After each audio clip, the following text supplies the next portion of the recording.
Earlier at the Palace of Astrum, I introduced these guests from the Astral Express to you, Elder Hwyan.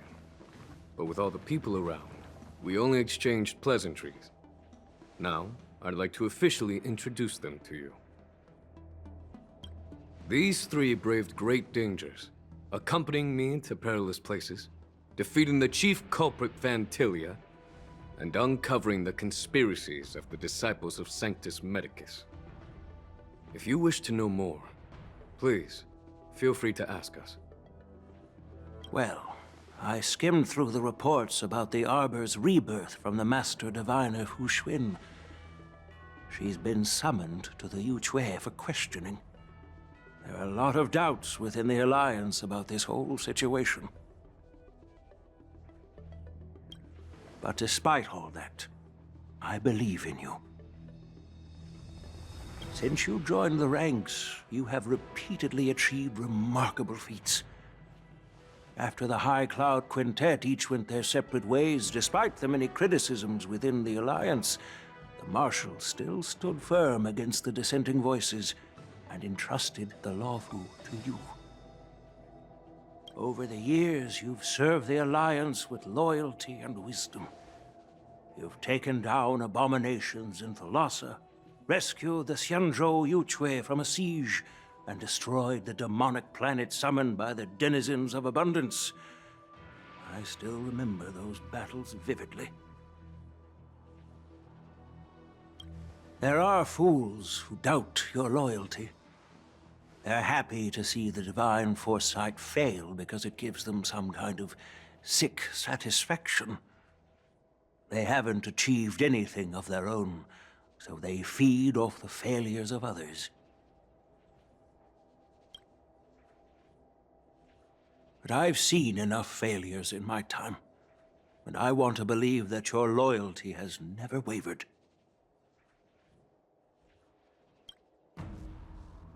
So, General Fei Xiao of the Yaoqing is the only one investigating the Ambrosial Arbor crisis on behalf of the Alliance?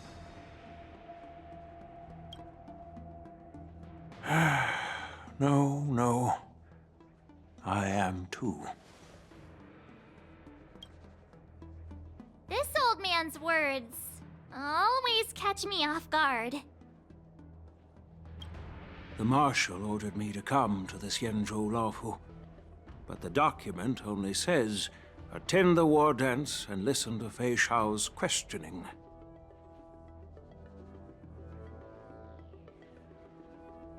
No need for that. You're all important witnesses. The Marshal is well aware of Jing Yuan's purpose in holding the ceremony, and understands the situation he is facing.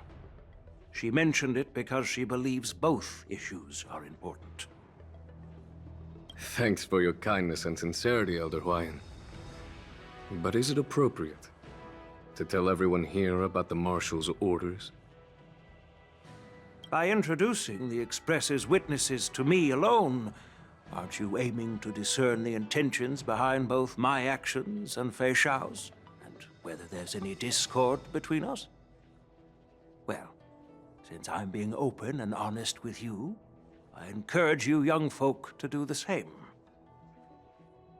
As for the Ambrosial Arbor crisis, all I need to do is listen.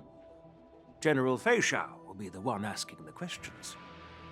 To be honest, I'm more concerned about the timely start of the war dance. Oh, by the way, I've prepared a gift for the war dance.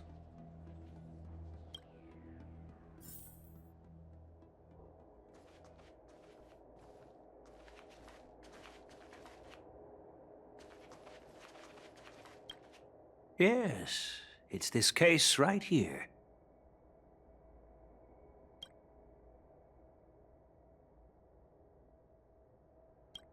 There will be numerous contests and celebrations during the war dance, and the main event will be the Ringmaster's Challenge. The host will dispatch a skilled warrior to take on challengers from all over the cosmos, showcasing the excellent martial arts of the Xianzhou Lawfu. When you mentioned that the Astral Express would be attending the ceremony, I thought the High Elder of the Lawfu would be the Ringmaster. You humor me, Elder Hwyan. The healer lady is just a young lady who knows nothing about martial arts. How can I assign her as the ringmaster? I'm no match to you when it comes to joking. What's this box for? Why don't you open it, General Hwyan? This sword case is intended for the War Dance's award. It's empty now, but in a few days, a precious sword will be delivered and stored inside. I don't mean to boast about our skills, but this sword represents the pinnacle of the Ju-Ming's craftsmanship. It has a legendary history, full of heroic tales from foreign lands, tales that are too detailed to be summarized in just a few words. Since the delegation delivering the sword hasn't arrived yet, I'll just leave the case here for now. I've been wondering who would be worthy of such a sword. And then it hit me. I can award it to the champion of the Ringmaster's Challenge. The ceremony's champion is sure to be a perfect match for the sword. Moreover, I hear that Yen Qing is an excellent swordmaster, and that he will be representing the Lawfu as the Ringmaster, so it seems like a perfect gift for him. Thank you for your generosity, Elder Hwyan. If you want to give me a sword, just say the word, Grandpa. No need to beat around the bush. You've got confidence, my girl, but I don't think you can best Yen Qing. I know you're all about swords, Miss Yunli. It's just a shame that it's the sword that ultimately chooses its rightful master. Yeah, and even if someone gets their hands on such a precious sword, it'll probably end up in someone else's. The outcome of our duel at the Alchemy Commission is still up in the air. Since you're interested, why don't you represent the Xianzhou Juming and challenge me in the ring? That's exactly what I had in mind. Nobody knows who's gonna come out on top. It could be me, could be someone else. It'll probably be me. But whatever happens, it won't be him.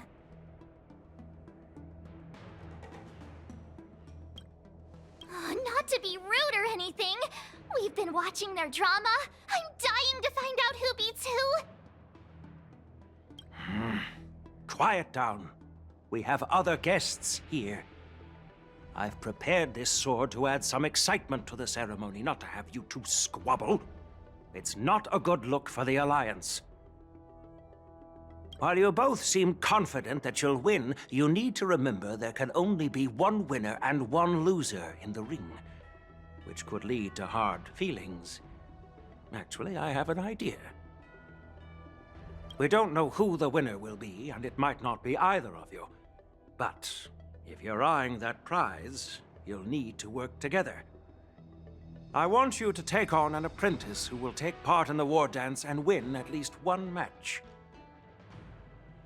How does that make sense? In my humble opinion, while a Cloud Knight is commendable by securing victories, it's even more so to pass on your skills and spread the way of swordplay. I'd be greatly pleased if this apprentice could represent the Express in the war dance by displaying their Cloud Knight flair and prowess. Well, Elder Hwyan's idea is quite interesting.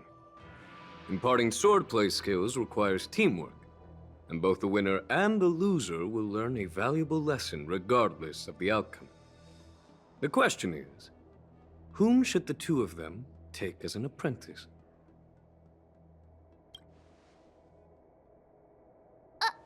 Huh? Who? Wait, me?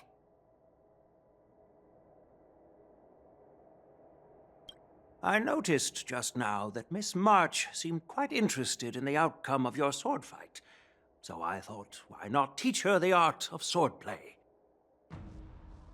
Oh, wait. Are you serious, General? Why am I being dragged into this all of a sudden? I've never practiced swordplay before. I'm a total newbie. You really think I can learn it?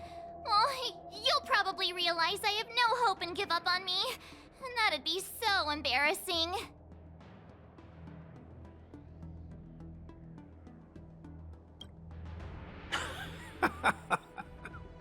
Your talent is quite unique. Are you also interested in swordplay? But you know, based on my years of judging people, you don't really need to dive into swordplay to boost your skills. And I doubt there's anyone out there who can really show you the way forward. As for Miss March, she's like a piece of jade in the rough, just waiting to be shaped. I appreciate your kind words, General YN. But won't teaching me swordplay be a waste of Yanqing and Yunli's time? They should be preparing for the ceremony. Plus, I heard that each swordmaster has their own special moves. What if they let something slip while teaching me? If everyone knows each other's tactics, won't that make it hard to catch people off guard during the war dance? That's considerate of you, March 7th. But don't worry. It'll take you at least a decade of hard training before you can even start learning special moves. No need to freak out. A few Juming swordplay tricks will mean you'll be more than equipped. Really? Looks like March's curiosity has been piqued. The whole point is to know each other's moves. Defeating your opponent in just one move? How boring would that be? Plus, what really decides a swordsman's fate isn't some special move. It's the solid fundamentals. So Miss Yunli has already agreed. What do you say, Yanqing? General, I haven't graduated yet. How can I be qualified to teach swordplay to others? So you're admitting your defeat, huh? If you're not even confident to teach, why don't you let me be the ringmaster instead? Yanqing, teaching an apprentice is also a way of honing your own skills and gaining insights. You've been an apprentice for years. It's about time you looked at swordplay from another perspective. I see, General. Then count me in. Now that Yanqing has agreed too, it all comes down to Miss March giving her nod. It's up to you to make the final decision, March.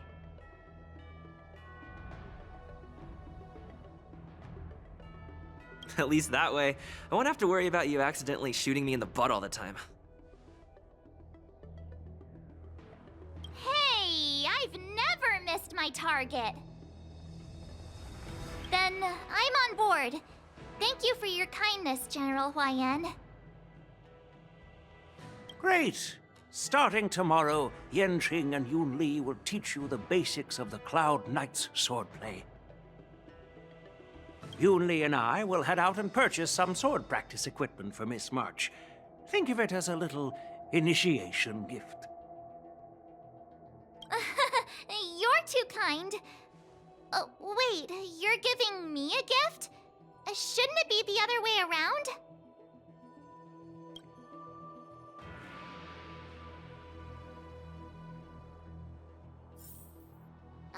General Huayan's gone. Wait, why does something feel off about what we talked about?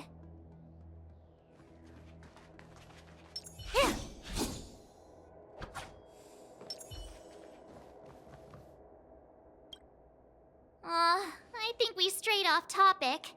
How did things even get to this point? Yeah, I brought you here because the General said he had some important matters to discuss. But how in the world did Yun Li and I suddenly become Miss March's swordplay mentors? Because General Huayan wants us to stick around on the Luofu for some time. But from his point of view, we're no different from all the other tourists who may leave at any time.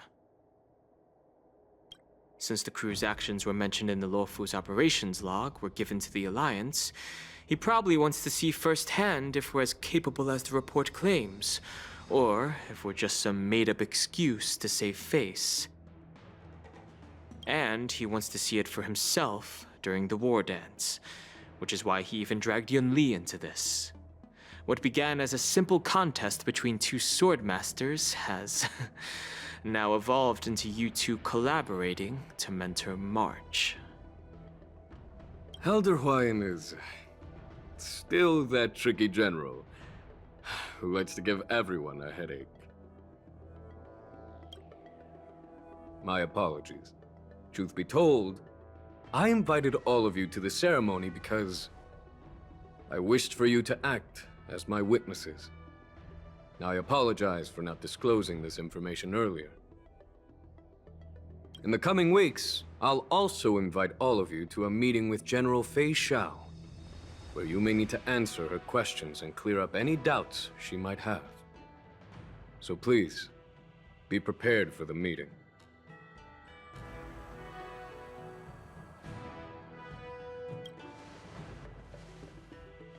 Don't worry, General. No matter what happens, I'm prepared to stay here as the Express's witness and answer any questions. Thank you, everyone. General, I know there isn't much I can do to share your burden, but...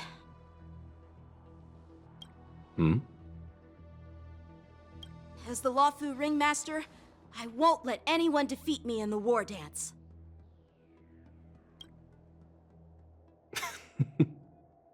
I know.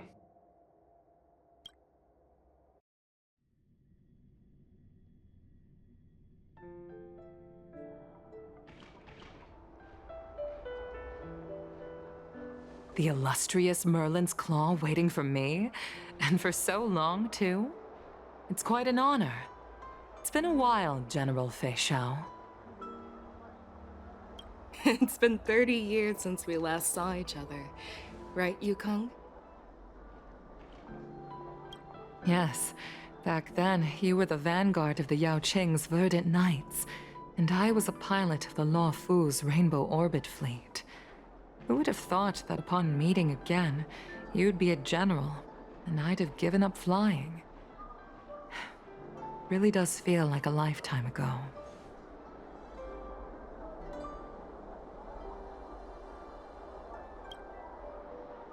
Well, I wouldn't say I haven't seen you in 30 years. After all, your great victories are announced through the Yellow Bell resonance system every day. So I'm well aware of your great feats. How's your health holding up? Still stable, I suppose. Do you still remember the medic who saved me in battle? That healer with the odd name and peculiar temperament. What was his name again? Was it Pichu? Or Kachio? Jiao Cho. He's been my retainer and personal healer, delegated by the Alchemy Commission from the Xianzhou Yao Qing. Over the years, he's dedicated himself to managing my condition. It's thanks to him that I'm still in good health today. Given my background, I'm happy to have made it this far. I'm relieved to know that you're safe and sound. Well then, since you and Elder Huayan are here, I imagine you must have received orders from the Marshal? As your friend, may I ask how the Alliance intends to punish the General of the Luofu? The Arbor's rebirth has frightened the elders who lurk behind the scenes. They fear the resurgence of abominations, much like what happened 30 years ago. Although the report from the Luofu explained all the details, we don't know if the Ruin Legion really invaded, or how exactly the Stellaron Hunters and the Astral Express became involved. This puzzle has many missing pieces. As you know, the fugitive Jing Liu, who mysteriously disappeared many years ago, has resurfaced. This time, she has brought along an Outworlder and a coffin. claiming to offer the Marshal a method to fight against the Eons. The Lawfu Preceptor has also leveled accusations against Jing Yuan for neglecting the Alliance's principles. She asserts that Jing Yuan enabled the exiled Imbibitor Lunae to re-enter the Lawfu, thereby unlocking the lunarescent depths within Scale Gorge Waterscape, which in turn disrupted the Vidyadhara's dutiful watch over the Ambrosial Arbor. It is for these reasons that I have come here to the Lawfu today. Well, duty calls. Perhaps I shouldn't have mentioned all of this to an uninvolved person, but since we once fought together, I didn't want to keep you in the dark. Perhaps pretending you didn't hear any of this would be for the best. I understand. I'm sorry. I was out of line. I know I shouldn't be defending General Jing Yuan right now, but... well, you know how I am. The Lawfu has enjoyed centuries of stability since the end of the sedition of Imbibitor Lunae, much of which can be attributed to General Jing Yuan's masterful strategizing. Unfortunately, for long-life species, enduring through the ages always culminates in a failure that undoes all previous achievements, a moment that our adversaries relish. That's true. And that's why I'm also here for another purpose. To visit Hule. Hule? You mean that Hule? The Borisin warhead? The same Hule who has been imprisoned in the Shackling prison for over 7 centuries? The nemesis of the Foxians who will never be forgiven and shall be imprisoned until the end of the cosmos. I can't quite remember the exact wording, but yes, the very same Hule. Usually, only emissaries from the Xianzhou Yaoqing Skyfaring Commission visit him once every century. Why do you have to visit him now, of all times? The Foxians and the Alliance made a pact to combat the abominations, aiming to achieve justice and free their kin. That werewolf monster is to be forever imprisoned in the dark recesses of the Shackling prison, facing unending retribution. Given the situation on the Lawfu, those on the Yaoqing are concerned about Hule's imprisonment. I'm afraid that the routine visit every century is no longer sufficient to ease their concerns. That's why I was sent here, to reassure them. It's all bad news. Well, not everything. There might be a silver lining. Oh, by the way, I found some clues about the thing you asked for. Tell me more. The Verdant Knights followed the route you mentioned and discovered the wreckage of the Whistling Flame ship. Unfortunately, there were no survivors and no cargo.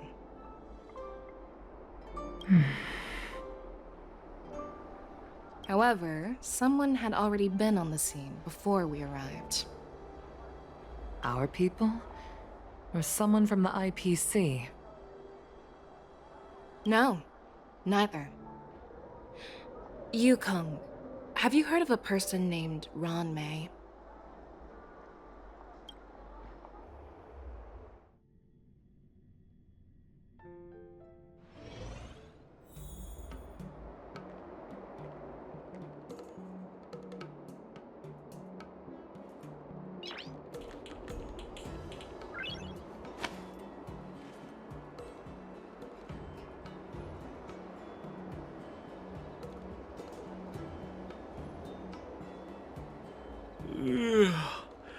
I'm still feeling sleepy. Did I oversleep? Where did March and Donhung go?